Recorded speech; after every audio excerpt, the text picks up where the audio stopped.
It's just not good enough for our club. And it's starting to turn to resentment. Could buy Messi and Ronaldo, and under Wenger we still wouldn't win the league. How did one of British football's most successful managers go from being hailed as a revolutionist of the game to being hounded out of the club by his own fans?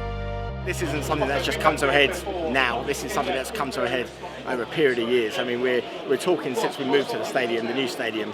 It's not anger. It's just frustration. We just see the repetition of the same mistakes every season. You could write our season before it starts. It's just got to the point at this club now where it just feels like all they care about is the revenue. The manager, he's just lost the players completely. It's just. It was sad to see. I used to come here to the old ground confident that we could go toe-to-toe with anybody. Now you know that as soon as we get to play against a good team, we're just going to collapse. Every single year Arsenal suffer badly through injuries. You know, it can't be bad luck every single year.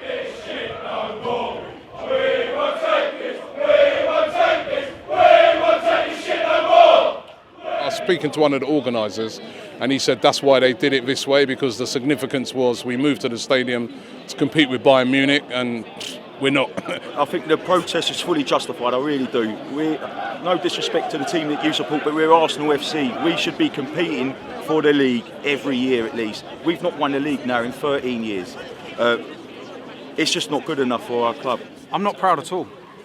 I'm sad that it's come to this. I'm not proud at all. I don't walk around going, yeah, we got a protest, yeah. No. I'll highlight it. I'll promote it. Because that's the whole idea what we're doing. We want the world's media to see that we're unhappy.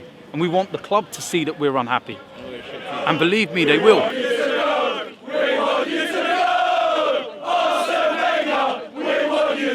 I hate the divide. I just want to have like one set of fans together. So I really hate it. The board of the club need to come out and say something now and try to, you know, they need to make a tough decision.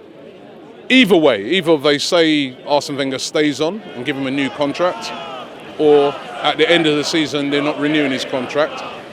Look at Leicester. Look at their board. The guy won the league for them last season. They had to make a very tough decision. When you're in charge, that's what happens. You know what I mean? You've sometimes got to make difficult decisions.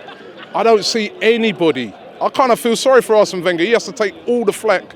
I don't see nobody from upstairs coming out and saying anything about this situation. They know it exists, and hence the frustration. That's why you've got protests and things like that.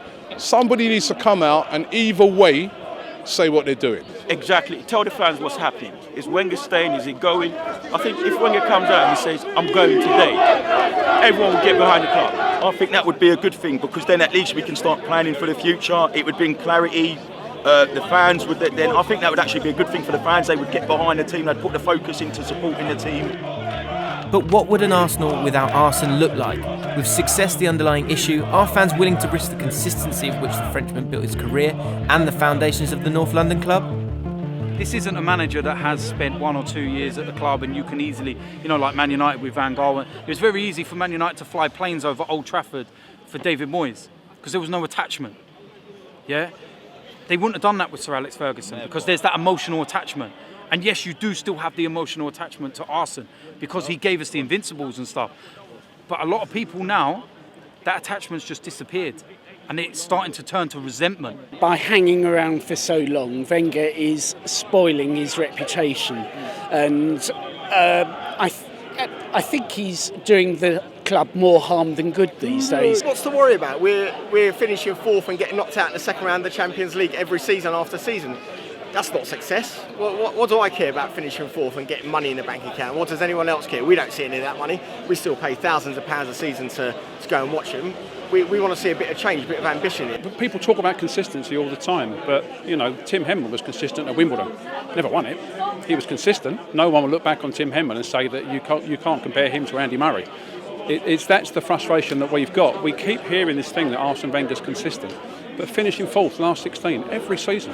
And I've got a strong feeling that that's going to be the last time we see Arsenal in the Champions League for a few years to come.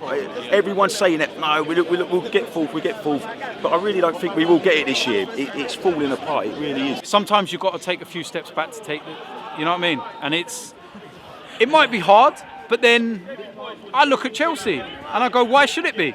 So they got it in them, but it needs someone to get it out of them. 7th, 4th, they make no difference to us. We qualify for the Champions League every year, and what happens in Munich happens. So for most of these guys here, 7th, 4th makes no difference. People always talk about the next level down. You know, that this club is big enough to go to the next level up. Will Wenger's 20-year tenure ever be repeated in the cutthroat business of modern football? And what legacy will he leave with the fans who have taken to the streets to protest for his departure? Wenger's got so much power at this club. Well, you got to remember, he's been here 21 years. He's almost become a victim of the power that he carries at the club. And because of that, I think, you know, he's not able to take a distant view. Do you know what? It will always be remembered for this last couple of years as well. Sadly, you know, it would have been best for me if he would have left after we beat Hull in the cup final. Perfect. Nobody would have remembered, you know, that little drive spell after coming back to the Emirates. People would have appreciated it. The club has spent a fortune recently, and the team hasn't improved at all. You know, I honestly think we could buy Messi and Ronaldo, and under Wenger we still wouldn't win the league. Yeah, I genuinely think that. We've gone through 10 years of different players, but yet the same results. Who's the one common in all of that? Arsene Wenger. He's the one common denominator. You're a legend for everything you've done for Arsenal. You've got our respect, but Wenger, you know, thank you, but it's time for a change. Thanks for the memories, Arsene, but it's time to say goodbye.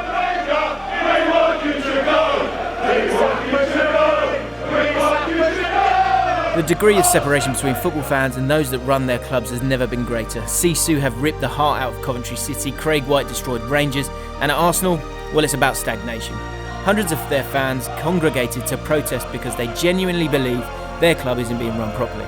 Whilst you may pose the question as to whether consistently finishing in the top 4, but never really challenging for title honours is enough to create reactive affirmative action, it is all relative. All fans care first and foremost about what's happening to their club.